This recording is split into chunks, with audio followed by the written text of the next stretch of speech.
Hello, good evening, and welcome to Monkeys with Fire. How's everybody tonight? Hope you're all well. Hope you're getting ready for the weekend.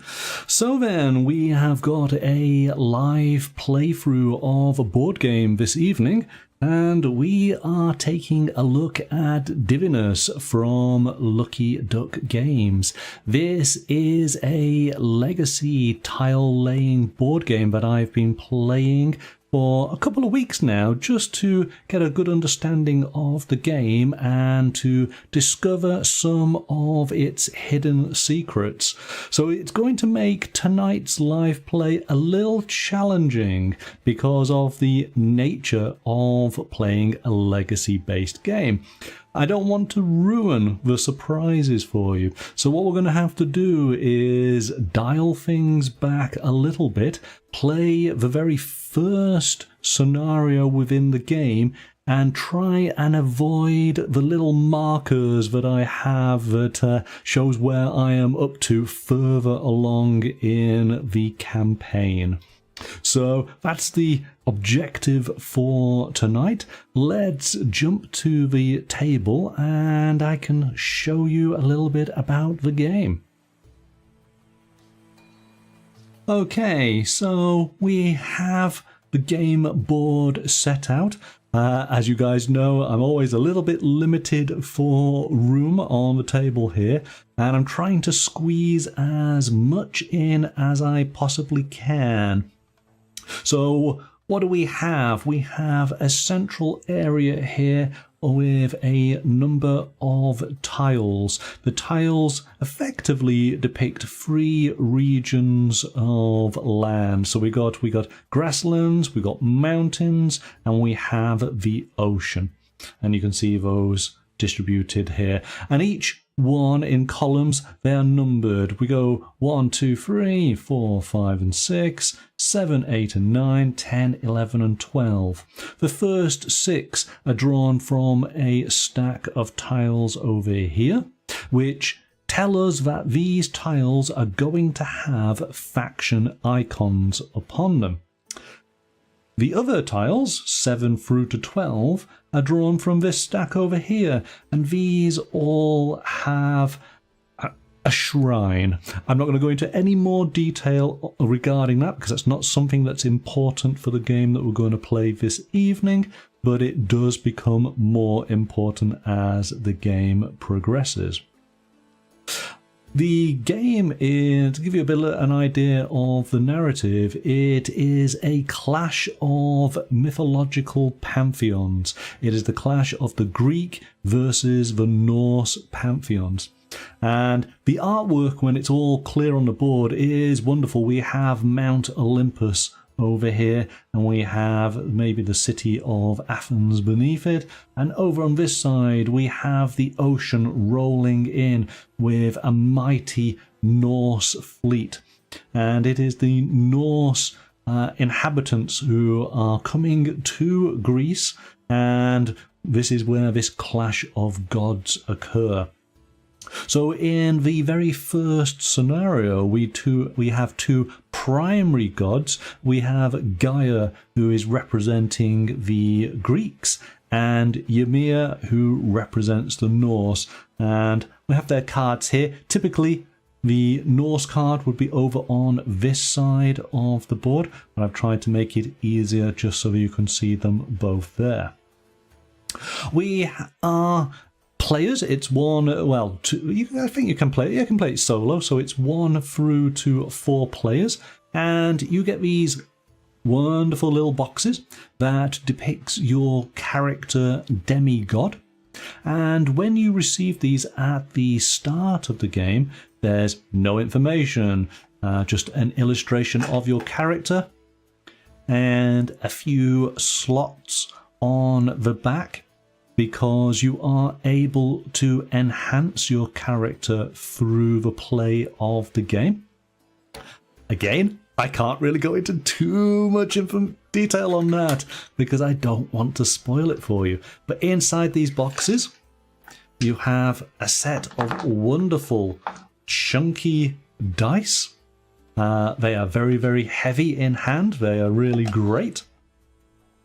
And they are, of course, coloured by your demigod. I'm going to put her up there, and I will take out the dice for this particular character. Big chunky dice. Lovely. So, what else do I need to explain to you? You get, of course, your rulebook. And when you go through your rulebook initially, it's very sparse. And that's because as you actually play the game, more rules are introduced, and there is a pack of stickers that allows you to enhance the rulebook with additional rules as you progress through the game. So I can't show you the rulebook because we're halfway, well, we're actually over halfway through the game, and so many new rules have been unlocked.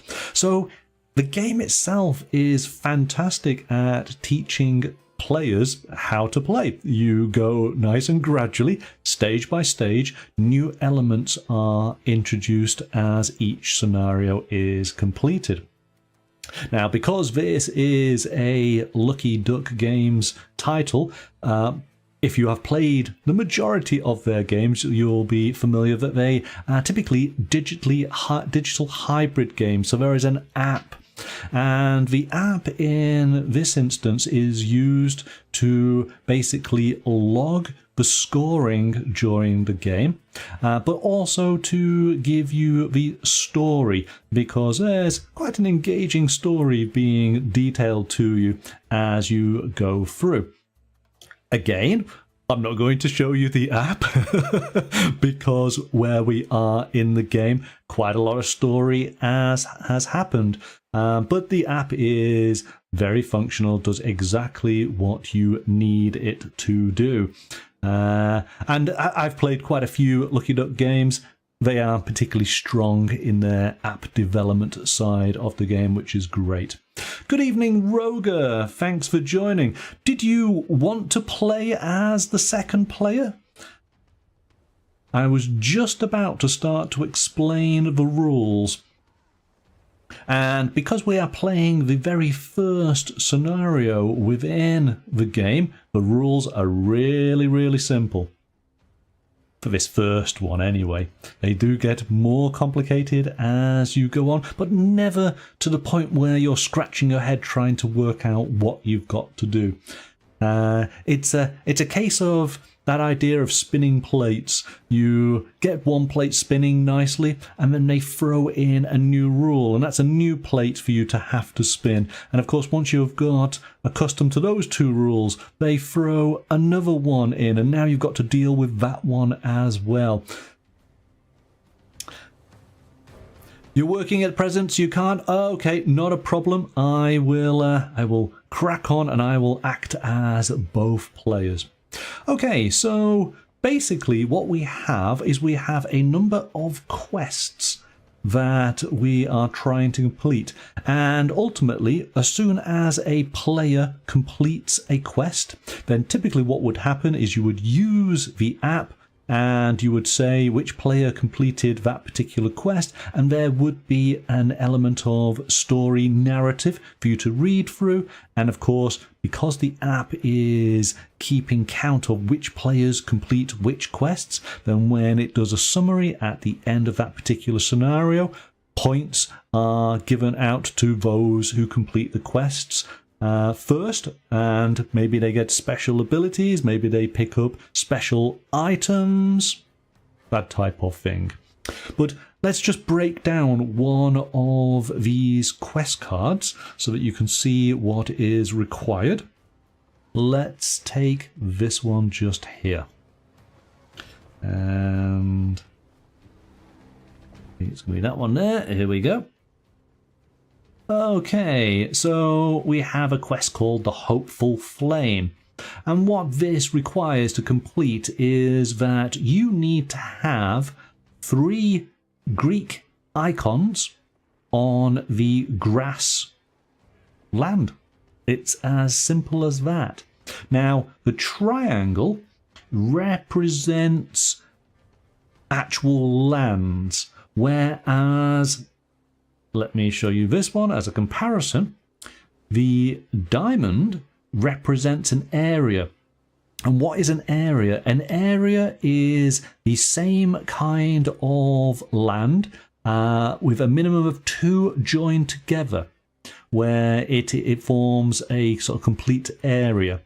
Let me see if I can give you an idea. Let's grab one of these tiles. Let's put a tile just here, and let's take that tile just there. There we go. We have an area of green land together there. So that now becomes an area. All right. Let's put these back. Go back to the main screen. You like the vibrant colours? Yes. Oh, this absolutely does jump off from the table, which is great. It looks fantastic. Because we are demigods, we are reshaping the land. And I guess, you know, regular board gamers will instantly gravitate to this game because if they have played a board gaming classic, that is Carcassonne, then they will understand this style of game very, very easily. So how do we get our tiles? Well, basically what we're going to do is we're going to roll up our dice, and then you use dice during your turn to basically buy the tiles. As I mentioned before, each of these tiles are numbered 1 through to 12, and essentially once you've rolled your dice, you use the values of the dice to basically pay for the tiles. So for example, if you rolled up a 1, you could pay just that single die to purchase that tile. But say you had a 6 and a 4, you could use those to purchase 10. Maybe you have a 6 and a 2 and you want to go for 4. So you could do 6 minus 2. So basically you can use your dice in a addition or subtraction fashion. And you can have multiple dice. So you could have 3 dice. Maybe it's 2 adding up and 1 subtracting. So any combination, and you can use as many dice as you like.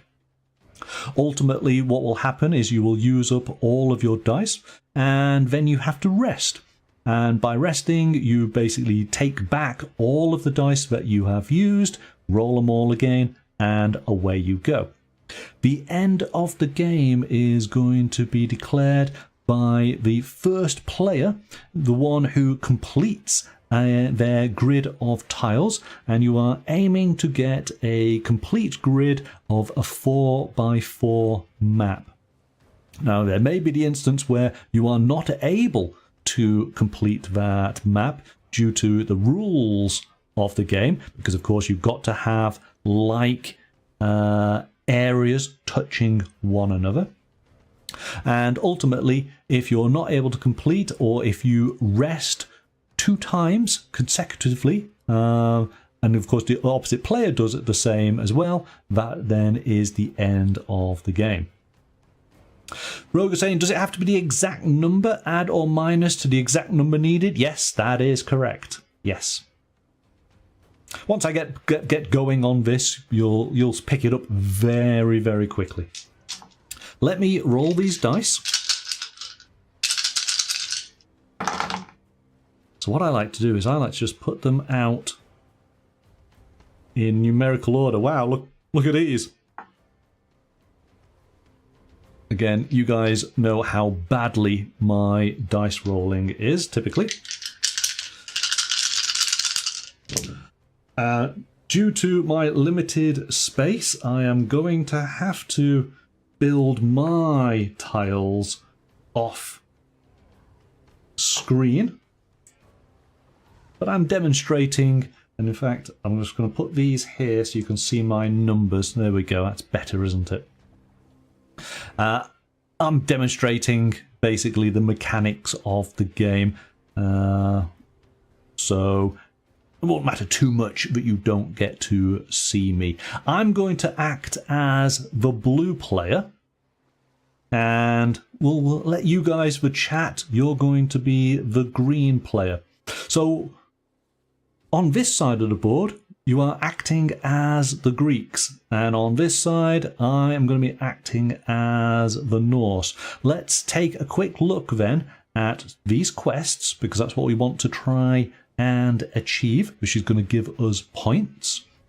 So, and what a unique sort of aspect of the game at the start, even though you do very quickly decide, pick sides, but we can compete for the notoriety of either pantheon. So you don't necessarily have to go, I'm just going to be top Greeks all the time. You can actually score points from the opposite pantheon as well.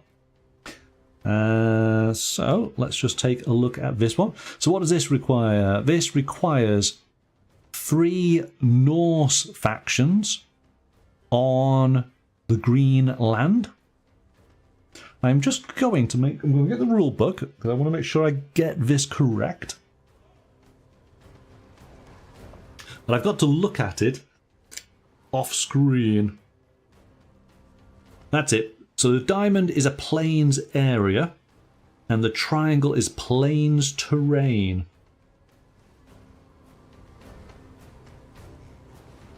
So terrain is regardless of whether it's on only one tile or part of a larger area. It does go through and explain all the rules very helpfully. So this is going to be a similar quest. Basically, you need to have 3 of the Greek factions on a plains terrain. Here's something which is a little bit more interesting. So this is 2 Norse factions on a plains area that is 5 or more green sections all tiled together. And this one here is a green, a plain, a mountain, and an ocean area. So remember, an area is 2 of those types of terrain together, each with 1 or more of the Greek faction icons. That's going to be an interesting one to do, that one. We also then have the gods who have requirements from us. So representing the Greek pantheon, we have Gaia. So Gaia is going to be looking for the area of water that is has the most areas of water. Got to get that right. So remember, an area is 2 or more connected, and she's looking for the most of 2 or more areas of water.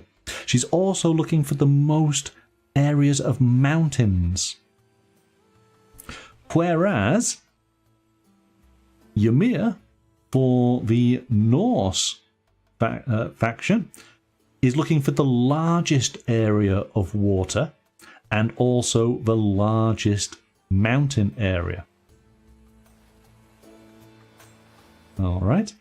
So there's a reasonable amount to consider as you actually play. And these conditions, these quests, and what the gods are looking for is going to influence the types of tiles that you pick up. But also, as you start to build your area, you'll find that there are only certain tiles that you want or that you can actually go for. And then you start squabbling with the other players, which is a lot of fun. Okay, so let's get started. We're going to go this side of the board first of all. And what we're looking at here, I mean, we've got quite a few options. We've got plenty of faction icons out. In fact, we've got more faction icons out at the moment than you would do at the start of the game, because part of the sticker packs, these are little stickers that you're able to add onto the tiles, and these reflect how the progression that you've made during the course of the game, which is really neat, really good. It's a legacy game. It shows, you know, the stories, and we will find that there will be other icons that will appear on these tiles that I'm not going to explain. I'm not going to focus in on too much because these are all part of the story. I know where they come on in and my experience through them, and whether I discovered them or other players discovered them. And that's part of the fun of the grand narrative to the game of Divinus. Right, let's get started. I think we're just going to go nice and easy. We have plenty of 5s. Let's use this 5. Let's buy that tile. And I'm literally just going to place it just there. Now, this will be going in and out and focus as we progress through tonight, but for the most part, you can see how that is at the moment. We've got a Viking faction, we've got a Greek faction, so that's probably a good start. Goes over to the next player. I think I will go for something similar. I'm going to take this 2. And just put that down in front of me there. Okay, back over to green. Now, green's got to make a choice. It's whatever tile green goes for now has got to have green grasslands and or blue oceans. And we know that this one, the Gale of Fate, if we can get 3 Viking faction icons on it. So how about this one here, number 3? Okay, but what dice have we got? We haven't got a 3, but we've got a 4 and a 1. So 4 minus 1 allows us to take that tile. And what we'll do is we'll place that tile just there. Now, we could place that tile over on the other side if we wanted, and we can spin the tile around into whatever orientation we desire to start off with, but once we place it, that's it. It's fixed in that place and we can no longer move it. But what we can do is we can move these tiles up and down as we put new ones in. We're ultimately making a grid of 4 by 4. So long as we don't go outside of that grid, everything's fine. So what I'm going to do is I'm probably going to keep it like that for now, just for ease of placement for the camera. Okay, over to the blue player. And I think the blue player will spend the 1 and do something similar. I'm going to put another Greek icon on the plains. Back over to the green player. Now then, green is ideally, well, they would be looking for another Norse icon on a plain, but there is none. We've got Norse icons on mountains, but that's it. Haven't really been going for the Greeks, so I don't need this one. The other option is, again, Norse on an area of green, which has got 5 or more. So we could maybe take this one here, because that might help build up the green area. That probably is a good idea. And we have 2 5s, so we can use them straight away to buy that 10. And let's put that in, and we need to keep things relatively open. Let's put that in there. What I'm going to do is I'm just going to move this along here. I'm going to make that to be my edge of board, so we can have just one more tile over here. We're probably going to end up pushing it higher up to give us a little bit of room. But now we have an area that is 3. So we only need 2 more plains areas, and we will complete the first quest and be well on the way for completing that second quest. Pretty much back to back. But we do not have any other tiles on the board that is going to help us with that at this moment in time. And we only have 1 dice left, so we're probably going to want to rest to be able to refresh all of our dice. Okay, over to the blue player. Now, blue, what can they do? Again, similar situation. But we do need to have...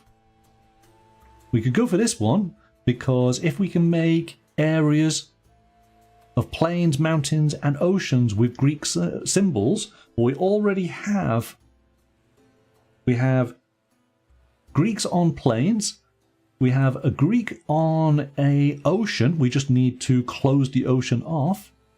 And ultimately, if we took this one for number 4, we could have Greeks on mountains. So we could actually do that. So let's see. But unfortunately, my dice, I got 3s and 6s. These dice are not helping at all. But I think the best thing to do is let's purchase... Oh no, I can't buy the 8. I need to have to buy... See, and this is another problem. Sometimes these dice rolls do not work in your favour. And you know what it's like with my dice rolls. I actually can't buy any of the dice I might want.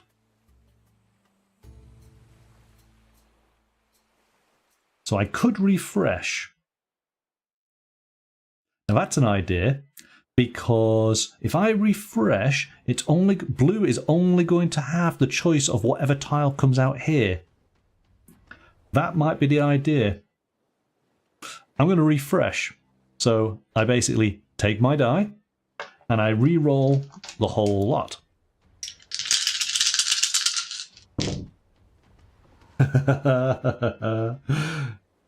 Okay. You know monkey dice rolls, don't you, by now? Okay, so I need to replenish these tiles. So let's put that one down, and let's put that one down. Do any of those help? Do any of those help? Player with the green, well, they do, don't they? Soroga, answering your question. So I only had a 3, a 6, or a 9. Yes, which wasn't helping on any of the tiles that I wanted. But in fact, the dice rolls that I've just done now don't help me particularly well either. But they've certainly helped the green player. So the green player wants to get this one, and they do have a 1. So let's put that in there.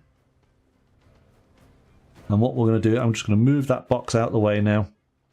And we're going to put that in at the top there. Okay, so as you can see, we now have... Let me just put this into focus.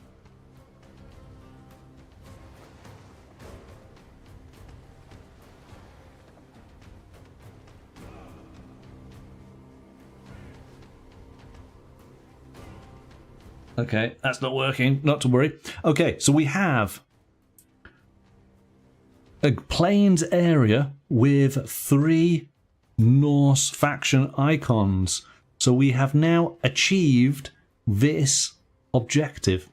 And what would happen in the game is we would use the app. We would tell the app that an objective had been completed. It would potentially give us some story elements and maybe a bit of a decision to be made. And we would choose an option, and it might give us some reward, or it might progress the story on a little bit. We might gain some points for the end of the scenario. Okay, but that's how easy it is. All right, let's carry on. So it's now the blue player, and the blue player does want that number 4. So blue is going to go there and take that tile. Done. Green has got no dice now, so green has to refresh. So all of these come back. Just going to use a good shake. I'm just going to place them here so you guys can see. Gosh, my dice rolls this evening. There we go. And then we refill the board. So what happens again? This side, 1 to 6 fill from this area. We start up at number 1. We then do number 3. And then number 5. And then this one fills from this pile. We just place that in just there. Okay. Over to blue.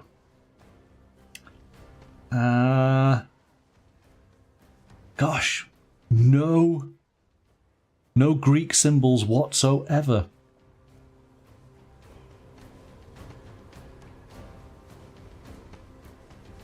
Yeah, this is going to be difficult, isn't it? So, and this is, unfortunately, is sometimes the luck of the draw as you're playing the game. As I say, there's more faction icons on these tiles than ordinarily when you start on scenario 1. So let's try, well, been focusing very much on these quests, but how about focusing in on what the gods require?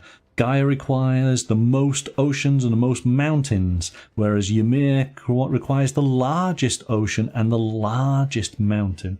Maybe we can do something along those lines. So I need to have some kind of mountain tile. There we go. It's going to help me. So I'm going to do a 4 minus 3, gives me a 1.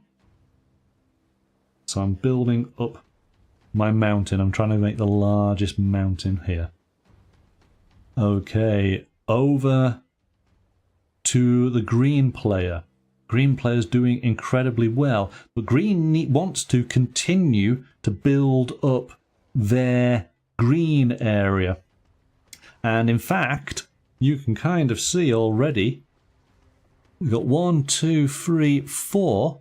All they require is a green area in this point here. They would have 5, and they would actually meet the requirements of this quest that requires an area of 5 plus with a minimum of 2. Oh, actually, does it need to be 5 plus with purely 2? I think it might do, actually. Oh, we might have to re-strategize on that.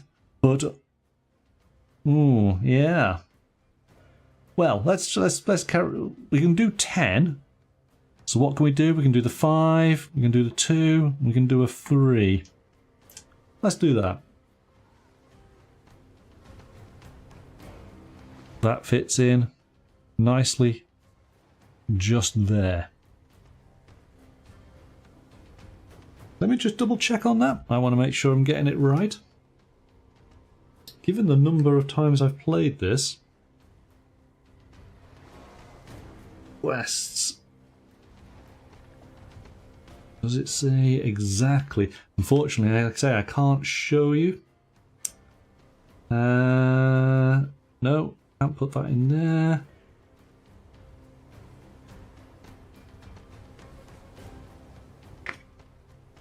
Yeah, I think I'm right on it.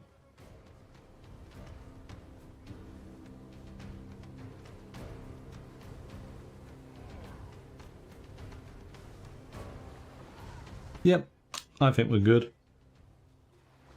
Okay, so that being the case, this quest is completed as well. Green is doing really well. And they've been focused so much on creating their planes, they haven't really gone for any of the god requirements, but they potentially could build up the mountain. Let's just quickly go over here. Could continue to build the mountain up, so they could go for the largest mountain. Let's see how it continues. So blue, what does blue want to do? I think blue wants to continue building the mountain. We could do, let's do 6. Take that one just there. Let's put it just like so. Okay. Over to green. Like, green could also try and get the most sea areas. So this would actually be quite easy to do. And in fact, would it potentially help? Can they do 7? They can do 7. Here we go. Do the 7. Put that in there. And put that in here. So this would count as a sea area, if we're considering that this is going to be the edge. But we've now given ourselves the option that we can build more mountain in that area and have the largest mountain. But it does mean now that green are all out of their die. They will be refreshing very next turn. Blue, what can blue do? Blue could get 9. Does 9 help? Potentially 9 can help, so let's do that. We put in just like so.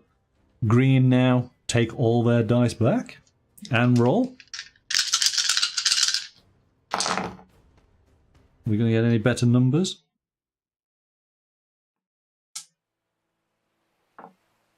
And we now need to replenish. So put that tile in here, this one in there. Blue now has to do exactly the same.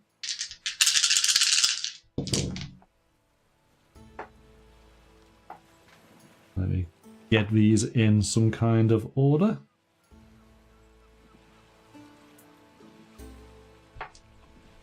There we go. All right. Back over to green. Oh, hang on. We need to replenish. So we're getting a few more faction icons out now. Oh yes, we're getting a lot more. Right.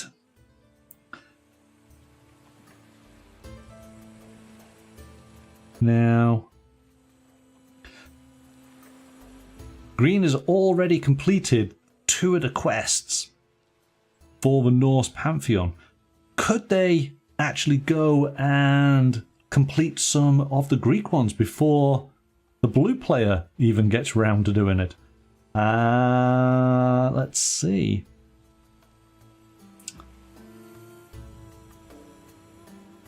I don't think they want to. I think they probably want to continue trying to make the largest mountain. And maybe going for the largest sea as well. That would be an interesting little challenge for them. So let's do 2 dice in here. And we'll put that one just there. We're going to have these grand mountains being formed. Mountain and then sea. Yeah, I think so. I think it's well within their capabilities of doing so. I think the blue player, they're going to be trying to get these quests. They need to be comparable to the green player. So what's the one thing that... So we need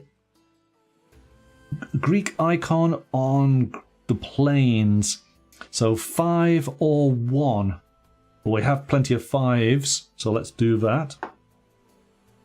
Oh, hang on. Oh, that's the wrong one. I don't want that one. I want 6, don't I? There we go. That's better. So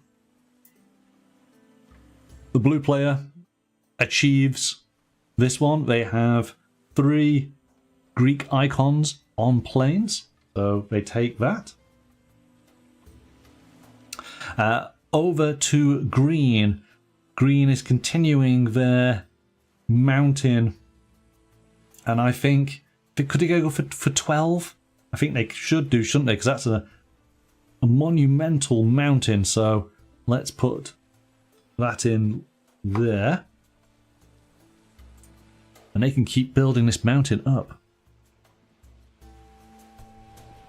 They're really going for it.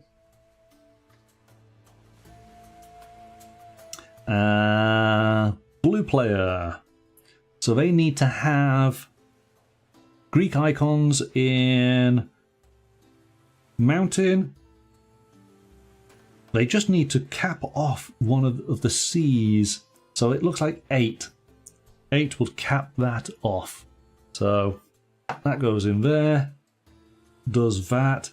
They have now achieved a faction icon on the plains, on the mountains, and on the sea. So they finish and take that quest card. So they've now done their quest. So the battle now is between the favour of the gods.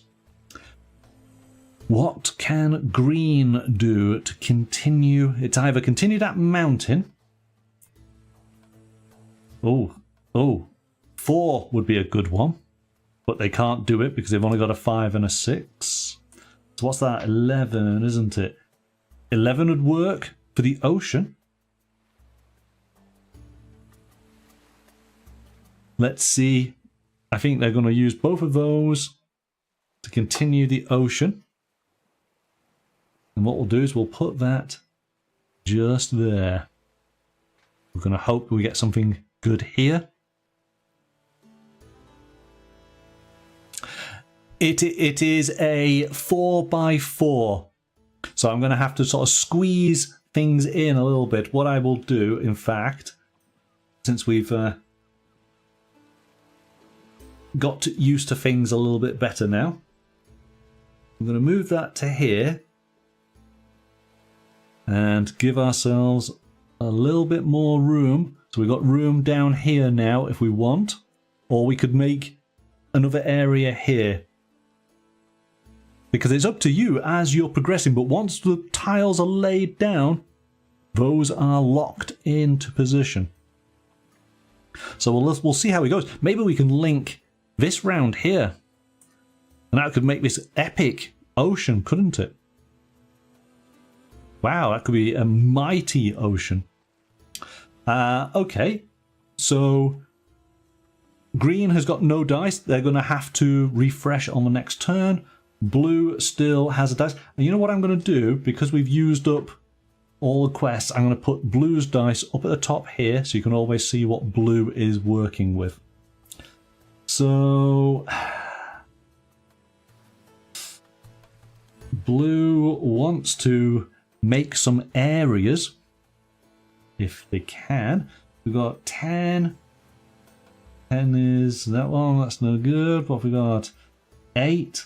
8's already gone. 5 would be okay. 5 could work. 3 could work. Let's go with 5.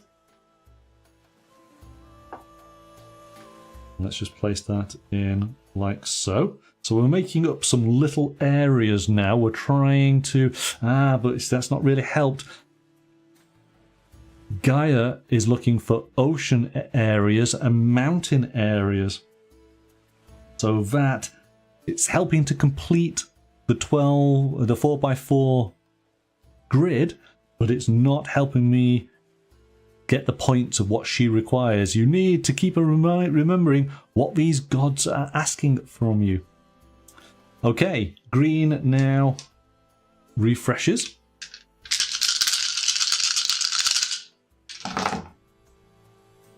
Off we got. We got some better results this time.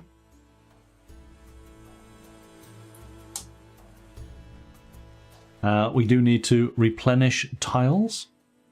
That goes in there. We have 2 on this side.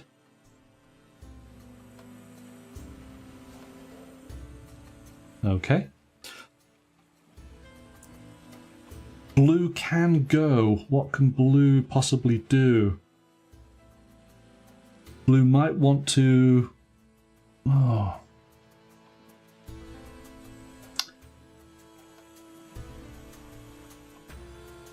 See, blue can do the green, but the green's not worth anything in this particular scenario. Can't use the 5. 3 will get me the ocean. But unfortunately, because of the way that the tiles have been laid down, that particular tile does not help. Oh, maybe. Oh, in fact, that 3 might work. I'm going to take the 3. But I could find myself in a little bit of trouble. We'll find out. Okay, over to green. So green's objective is, can green enhance? Oh, they can. Green can do fantastic. Here we go. So using a 4, take the 4 and build up the mountain. And also making a little green area here, but again, green's not worth anything in this game. But look at that mighty mountain range. Okay. Yeah, blue's gonna have to refresh. Takes all the dice back.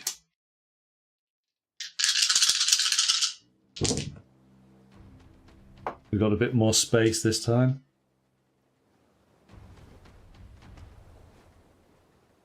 And we replenish.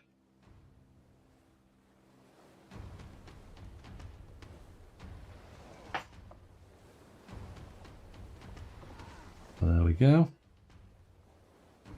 All right, over to green. What's green going to do? I feel like green might want to take this large ocean space. Yeah, I think green's going to use that too. Take that one just there. Keeping this ocean going. We're going to have this amazing ocean scene. But it's going to be down to this tile.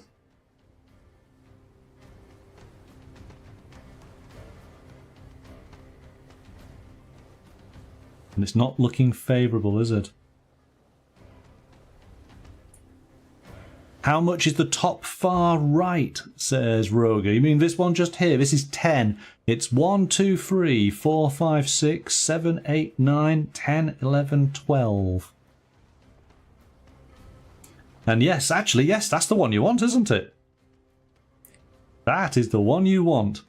Now, here we go. Because everything is common knowledge to all the players around the table. So the blue player should or could be looking at the opposing players and going, yeah, that's the tile they want, isn't it? Do I have the dice to be able to buy that tile so that they can't do their plan? Because you potentially lose or do not gain points if you do not complete your entire 4x4 grid. So blue could deliberately go and buy that tile just to ruin green's day. Ha! Green day. But in this instance, we're going to play, you know, we'll play okay. we won't be totally mean. So we'll let the chat get that one. Let's see what I can do to continue. I'm going to go 3 minus 2 gets the 1.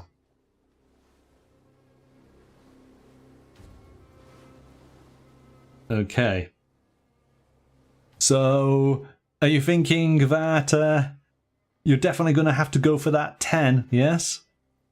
So, it's your 4 and your 2 threes?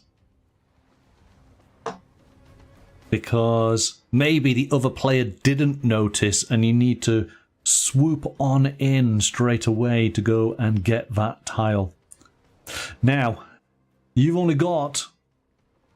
Well, you can either run tiles down this way or tiles down the other way, and we have to push the board across. So that's still open to you, depending on how things go. But depending where the next tile is placed is going to actually fix your progression. All right? So you might want to consider... Shall we just quickly go to the other camera? So you can get an idea of how things are. You're trying to make either the largest mountain and or the largest ocean. I think that's kind of the goal that we're going for at the moment. So it's up to you. It could play either side. So take a look at the main board, see what's available. Granted, you've only got 1 die left, so you're going to have to refresh, aren't you? Ah. I've just realised I have actually made an error.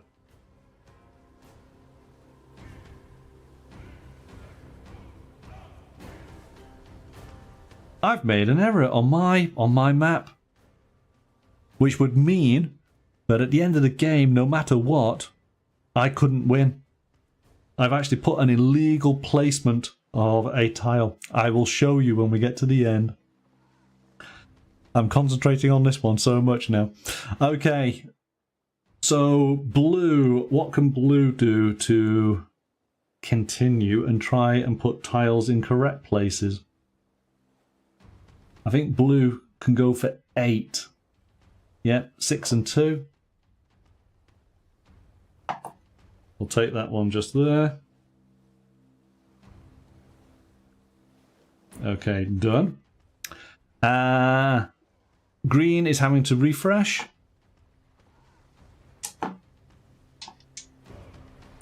Roll dice.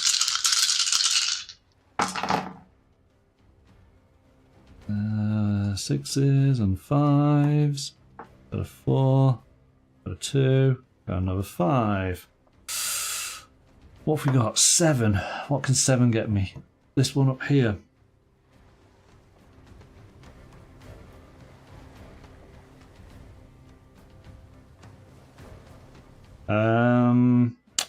Yeah, that's not going to help. A 5. Does a 5 help? I could take the 5. Let's take the 5.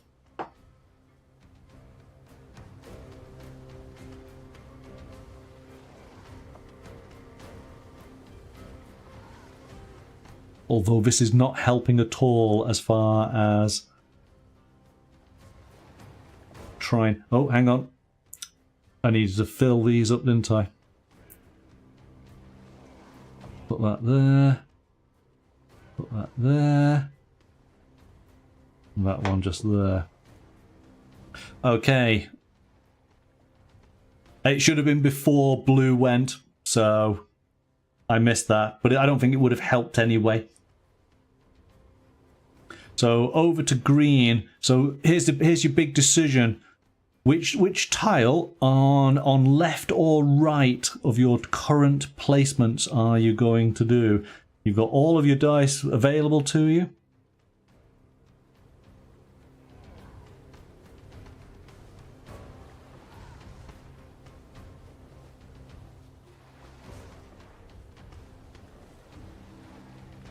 Which do you think is going to be the best option?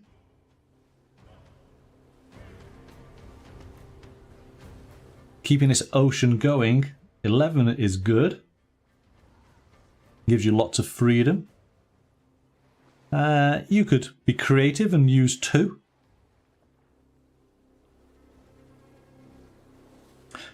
You're going to do the 2 and put it on the left side of the map. Okay.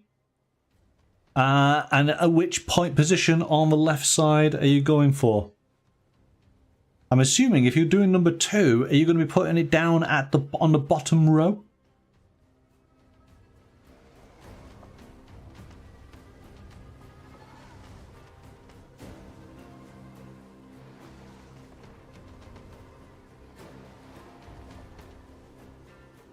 This is quite an important decision for you.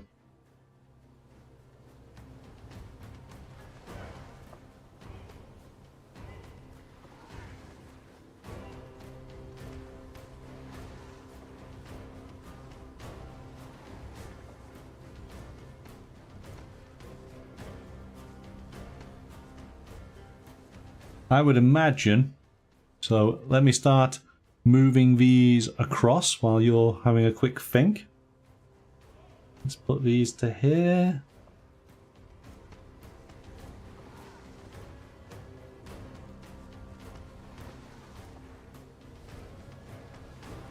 You were thinking top left, okay.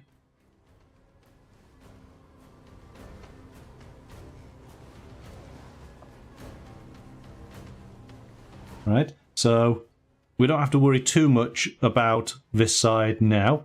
It's only over here, isn't it? So you're going to do 2. So you could put it like so, couldn't you? And that will keep the ocean going.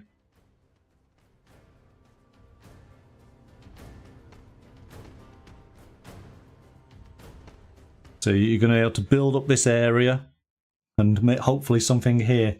And then you have this massive ocean expanse. I don't know whether your mountain's going to increase any further, but I think that's a pretty good mountain as is. Yep, all right. So, blue has to refresh. Take the dice.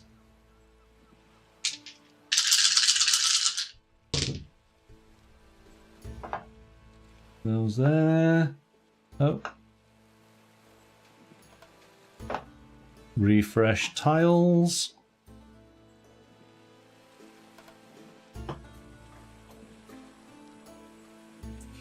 Over to green.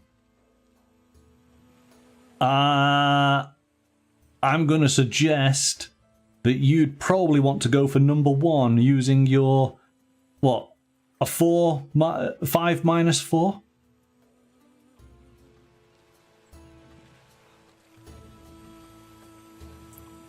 I think that would work for you, wouldn't it? Or do you want to take a real gamble and go for 11, 6 and 5? Let me put you onto this view just here. 5 and 5 minus 4. So that's the 1. And you can keep that going. So in fact, you've increased the size of your mountain, but you have closed it off now, and you're keeping your ocean going. Yeah, I'd say that's a good placement.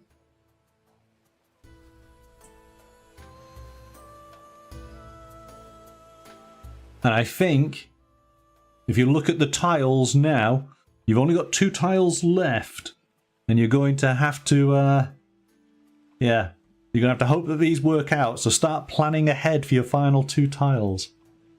I'm going to see, is there a way for me to correct my previous mistake? I don't think there is.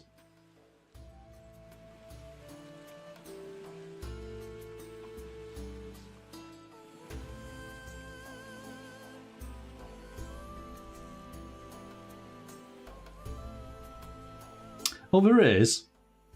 Okay.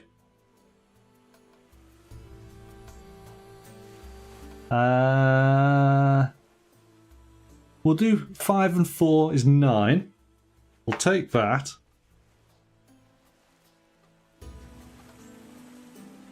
Put that there. There we go. I'm being a little bit creative so that I can try and undo the mistake I made previously.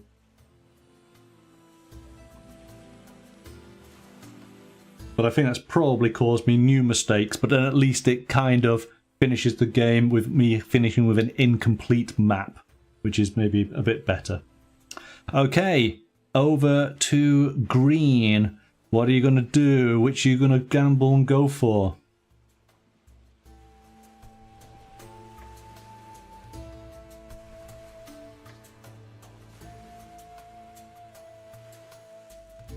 And of course, you've always got to be picking up a tile. You can't skip the process. It's when you get to the end, if you can't put down a tile and you want to refresh, if you refresh twice consecutively, you effectively finish the game for yourself. You're going to go for the 11. I thought you might do. It would make sense.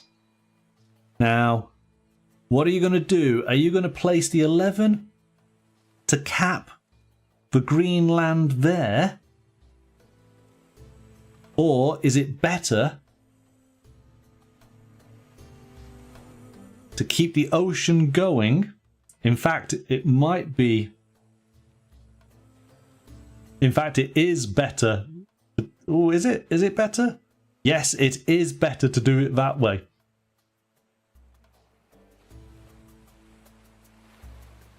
Looking at, so I'll just show you the board again. Just looking at what tiles are available to you.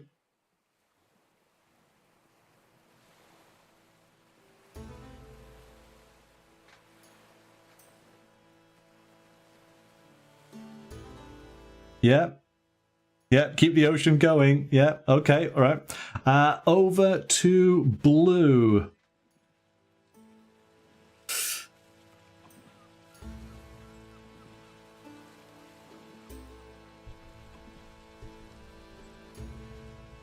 What's that? That's an 8. Yeah, can do the 8.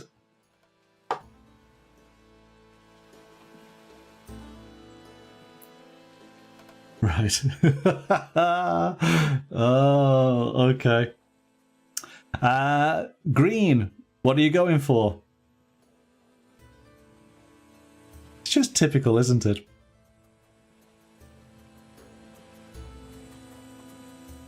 Number 3, of course you are. So you play that and you put in the final tile, which is nicely done. And you complete your 4x4 grid. You've completed your map. And because you were the first player, I get one final go as the second player. And then that is the end of the game. And we'll do scoring. So let's see. I've got 2 dice. Is number 7 going to help? Or is number 5 going to help? In fact, 6, that is very lucky. 6 minus 1 is 5. I will take that. Oh my goodness. That is incredibly lucky. Right. That's the end of the game. So what I'm going to do, I'm going to move these dice.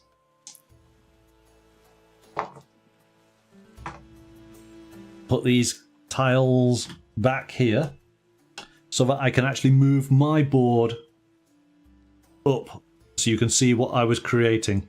As I say, during an ordinary game, you'd be able to watch the other players and purposely choose tiles that might hinder their progression. So you can have a little bit of fun if that's the type of way you like to play. It is a competitive game. you are trying to be the greatest of demigods. So, there you go. That is the map that I managed to create. I made a little mistake around this area, but I resolved it just for ease of play on this example. So, what we do is we take a look. The app will be doing all the scoring for us. We basically say to the app we have completed the scenario, and then it starts to ask us some questions. And it might say, okay, who has got the most ocean areas? And so what we do is we take a look at the board. So remember, an ocean area is basically 2 ocean tiles joined and complete. So this is one ocean area. This is an ocean area. This isn't. This isn't. This isn't. But that is. So blue has got 3 ocean areas. I'm just going to put that on there so we know that blue has got 3. Let's take a look at green. How many ocean areas do you does green have? Green has this huge ocean area just here. So green only has 1. So put a 1 in there. Gaia also wants to look at who's got the most in terms of mountain areas. So I've got 1 here, 2, 3. I've got 4 mountains. Let's take a look at green. Green has got 1 massive mountain and 1 over here. So green has got 2.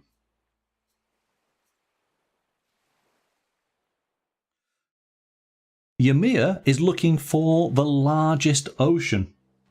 Who's got the largest ocean? Well, it is without a doubt the green player with this massive 1, 2, 3, 4, 5, 6, 7, 8, 9, 10. I can't even put dice on, but let's just put it as a 6. There you go. So you've got the massive ocean. You get the points for that. And who has got the largest mountain? Oh, I'm going to have to count this one up. 1, 2, 3, 4, 5. That's 1, 2, 3, that's 4. Yes, 5. I think definitely green is going to do it. 1, 2, 3, 4, 5, 6, 7, 8. So we'll put that as another 6. There you go. As I say, the app would be taking in all of these answers. It would then also be asking what quests had been completed, and it would then relay part of the story, basically telling us how the story moves on by the decisions that we have made during the course of that particular scenario, who has scored the most points within a particular pantheon, which pantheon favours which players. So allegiances are starting to be created. And then it typically says, do you want to play another game, as in moving on to the next scenario, or do you want to pack the game up? And it details what you put into your little tuck box to make sure that you have all the correct components. There are scenarios where you do acquire new items to go on into your box.